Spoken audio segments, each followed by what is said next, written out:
When we say in the newspaper or in an advertisement that you come to such and such hall for your self-realization, I don't know what people think about it. Perhaps they think that it is another hocus pocus or some sort of a cult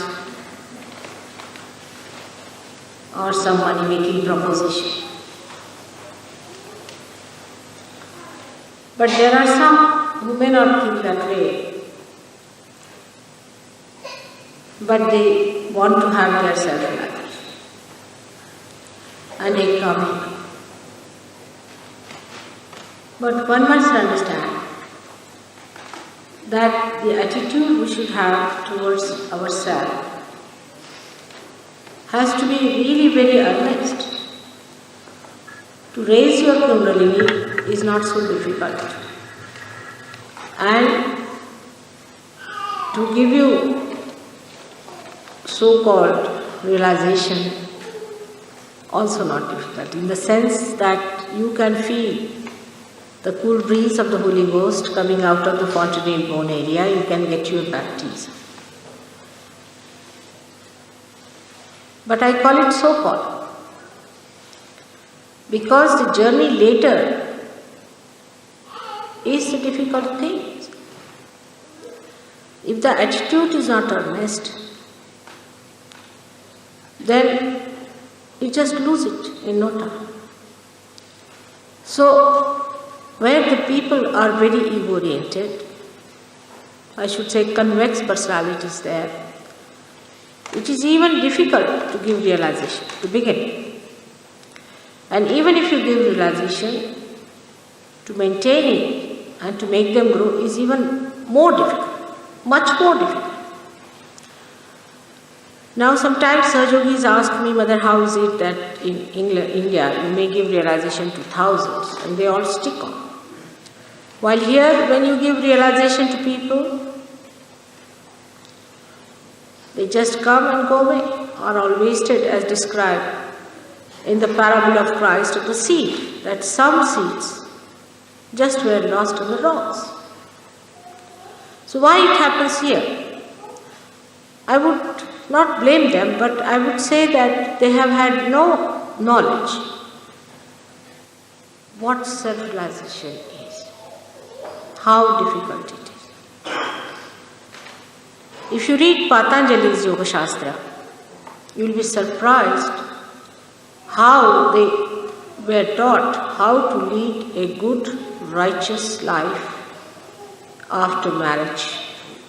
What was the relationship of a husband and wife? What was rhythm of sex life? How they should treat their children? How to develop their attention towards God every day? All these things are absolutely missing from the lives of people who have turned their backs to God. Now, whatever you may try to turn your backs to God or to yourself, to your spirit, it exists. And it asserts its own existence in you. It does. Even if you try to defy it and deny it, it comes. And so people are seeking and seeking. The tragedy of the whole thing is that very great seekers are born in the West, where people have no knowledge what is self-realization and what one has to do to achieve it, and what a great blessing it is to have it. This is the biggest problem we face all over. And now as I moved to America, I also dread the same problem there. Now the thing is, people have full idea as to the value of a diamond. They know if the diamond weighs so many carats, it means this.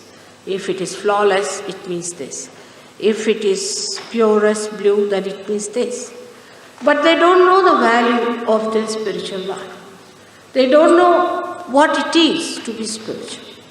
Under these circumstances, naturally, what happens that when even they get self-realization, they cannot stick on to Sahaja Yoga and go further with it. Not that they lack in quality. I would say it is not so. I would not say that they are the people who are good for nothing, they are not good for spiritual life.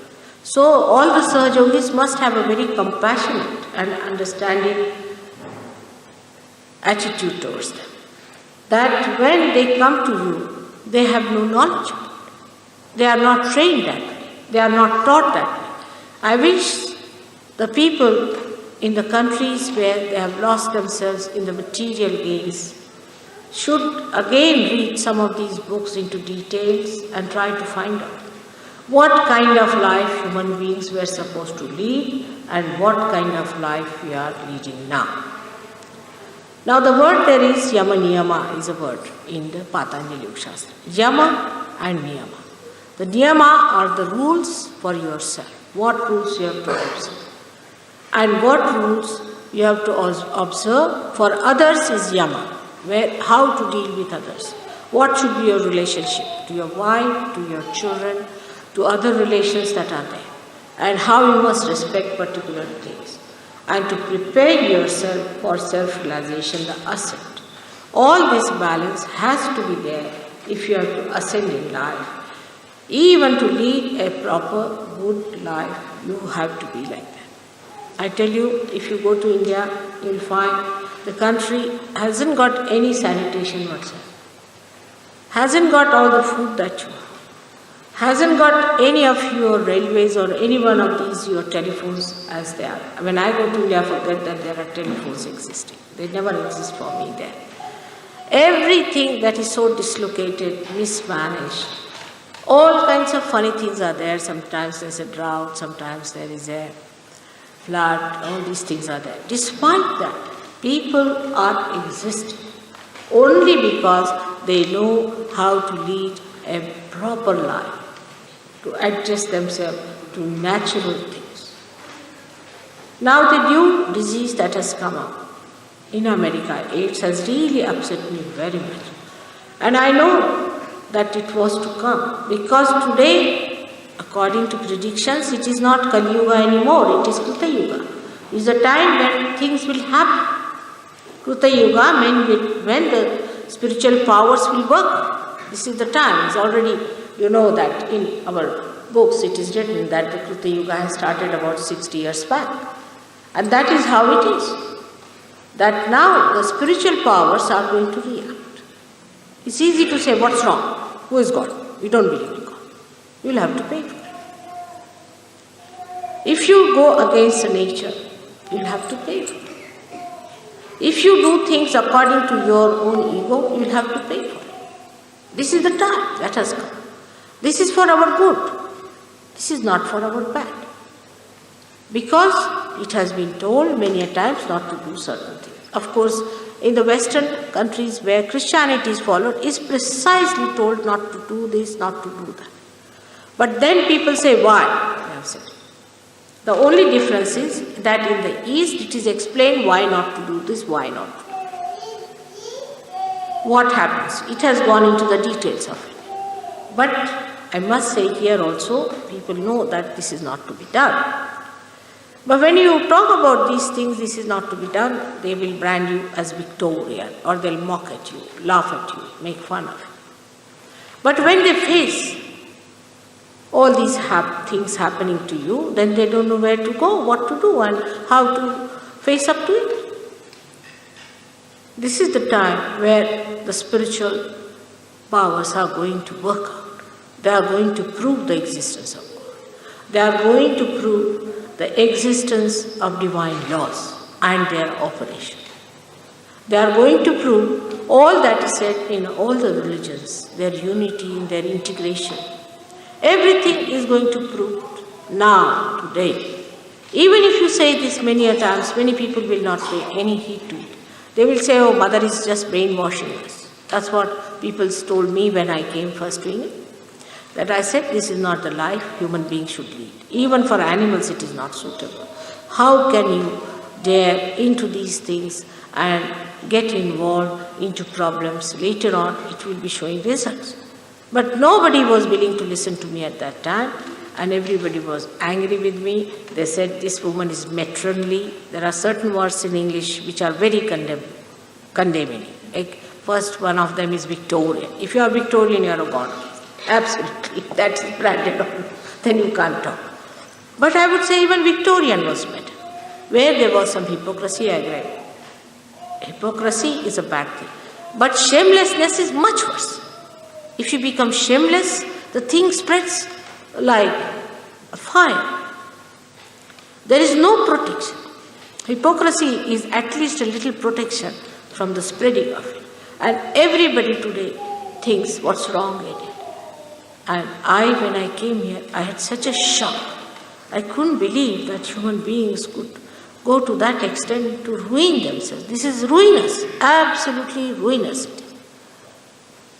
And when a person like Christ, who was nothing but purity, said that thou shalt not have adulterous eyes, to that extent, to that subtle extent of purity he talked, I was amazed how people have denied him completely. And how all other people, like Jews, like even Hindus here, Christians, every sort of people, didn't think what they were professing, what they were claiming, and what they were.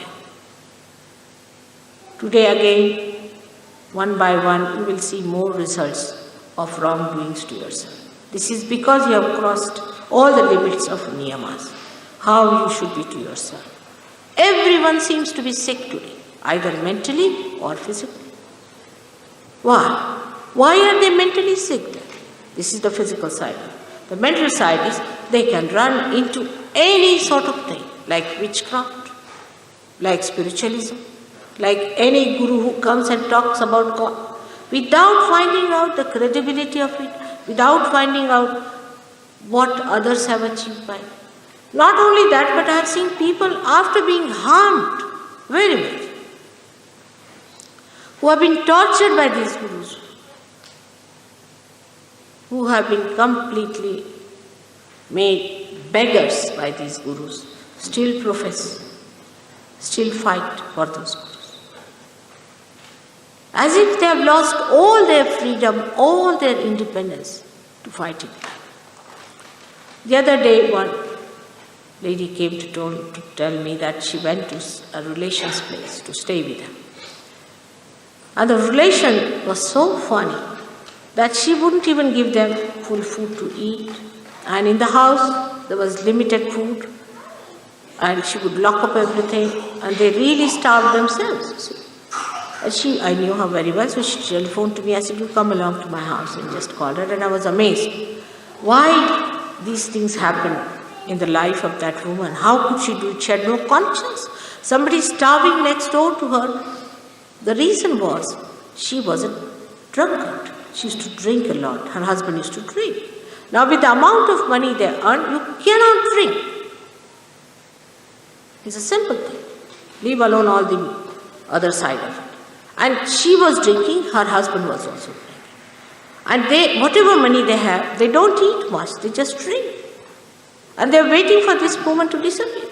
Because once you become enslaved to one particular madness like this, like drinking or anything, then you forget all your relationships with all your other duties that you have to perform. It's like one madman, you see, doing work like mad, has no consideration of relationships or any duties that he has to perform with others. Then also he has no time to think about the duties towards himself. He becomes such a dry personality that he has no conscience even. And he just shuts his mind from all that is gracious, all that is sublime, all that is compassion. He's just busy with himself. He wants to drink. He wants to drink. That's all. Very seriously say, yeah, I have to drink now. I like it. So it doesn't matter if his dog doesn't get the food, or if his children have to starve, or if they have to work on the streets. It doesn't matter, because he has to drink. Then there is another thing. Like today I saw so many people enjoy cricket. I myself can enjoy cricket very well and I understand cricket very well. But how much time do they pay to themselves in the sense they are just enjoying what is something entertaining. But what about the entertainment of your spirit? Have you thought of your spirit at all? Have you ever peeped into yourself and found out that there is spirit which has to be satisfied and entertained?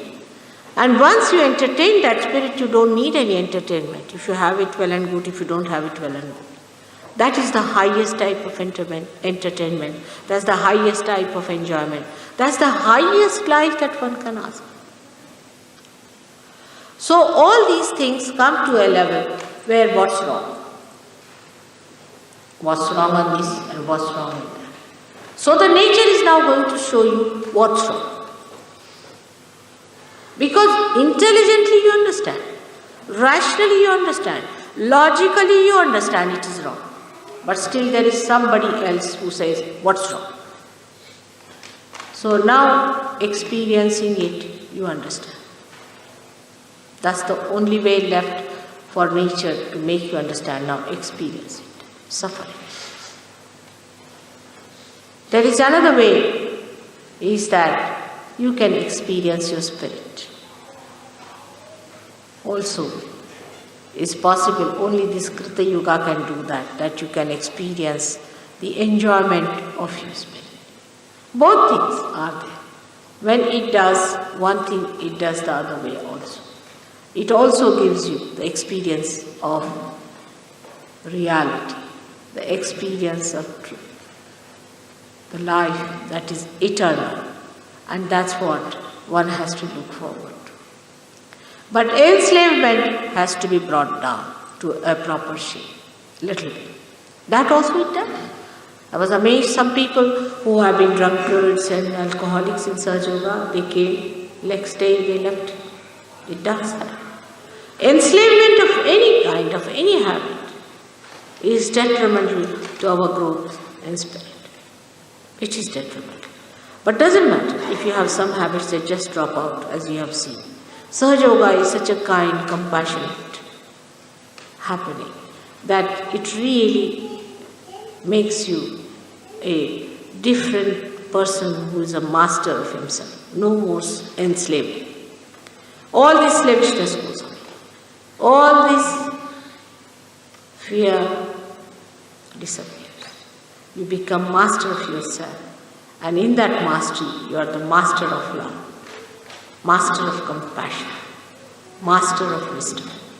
This should happen to all of us. You are all due for it. You are created for it. You have evolved for it. You have to have it. But there are so many misidentifications in us with which we are drawn to wrong things, to things which are anti-God, which are anti-spirit. So many things are there which divert your mind to that. Because you have drawn certain conclusions about reality. You think this is the reality. You believe that this is the reality and you want to stick on to that. But that is not so. I tell you, you have to understand that reality is what it is. You should face it and enjoy it. Don't try to put your ideas on it. Don't try to organize the reality. It is what it is. And once you decide within yourself, so far I have not known and I have to know, with that humility you will get it. It doesn't mean that you have to surrender your money or anything, your self-respect or your freedom. On the contrary, you have to enter into that area where there is supreme freedom. Supreme freedom. You are not free. If you think you are free, you are sadly mistaken. Because we are still slaves of so many things. But once a person is free, he is not bothered about it. Nothing can make him habituated to it. Nothing. Such a person lives like a king, whether he is in a hut or a street or in a palace. He is not bothered. Whatever it is, he's the king. He doesn't want anything anymore. He gives. He gives. He's so rich that nobody can give him anything. He gives and gives and gives. And only thing that it can do is to give. It cannot take anything. The capacity is such that he cannot take anything from anyone. No more these attitudes, how to save money, how to save your labor, how to save your chairs, your powers, your positions. Nothing remains there. Because you are the master of everything. Nothing is more important than your own spirit, which you enjoy, which manifests. It's so fortunate that you are born at a time when it is Krita Yuga. And you have taken your birth deliberately to get this realization. That's why you are here. But how many realize that you have to come to terms with many things? You have to seek the truth and not the untruth. You don't have to run after people who make fools out of you, or those who try to pamper your ego, or who put spirits in you and make useless cabbages. You have to become something greater, healthier, mightier, and loving, affectionate, compassionate. That should be the picture of the personality that has to evolve out of human beings. Otherwise we cannot save this world. With the kind of people we have, we cannot save. They are all compromising. They are all manipulating, maneuvering, as if they are all getting drowned and everybody has to somehow or other pull out the person ahead of them to come up. All funny things happen in this world. That is only because we are so insecure. The insecurity will all go away once the light of your spirit shines. Let the light shine through and see your beauty and glory and your strength of that great power of love of God within yourself, and then you will be amazed what it is. As you know, Sahaja Yoga is not one lecture, is not two, can be hundreds. But the happening takes split of a second. It should happen. Once it happens, you can achieve your realization in such a way that you won't even feel it. But afterwards, you have to put in deliberations.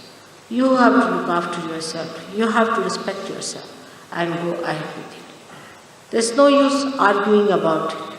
Even if you argue, I can take you up to a point, because this is the realm beyond the mind. Because mind is a limited thing. We have to achieve the unlimited. And for that, a happening has to take place. We can't promise you that it will take place.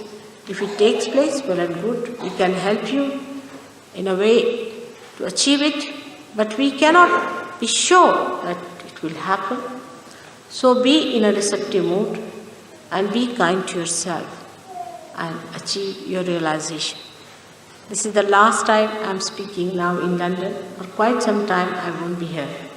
Maybe in November, if I come for a short time, I may be in London, maybe outside London, somewhere in England. I can't say. I hope all those who are today should decide that if they have to achieve their realization as a permanent blessing from God, then they have to go further with it. You cannot just stop it at this meeting. You have to go further with it, with greater inquiries. You have to go to different ashrams and centers that we have. You have to work it out. If you are a big man, like the other day somebody came as a managing director and tried to be funny. I said, if you are managing director, this is not the place for it. God doesn't understand. You may be the king, you might be the president, you might be anyone. God doesn't understand these man-made positions. God's positions are different. And if you have to enter into the kingdom of God, come as a humble person. Give up all your ideas about your big positions and big education and all that. Be a humble person. If you are humble, then it will work out. And Not only that it will work out, but it is the only chance we human beings have to change the whole world. There's no other chance I can see. I hope all of you will pay full attention to it and ardently, with full devotion, seek yourself and its ascent and its establishment. May God bless you.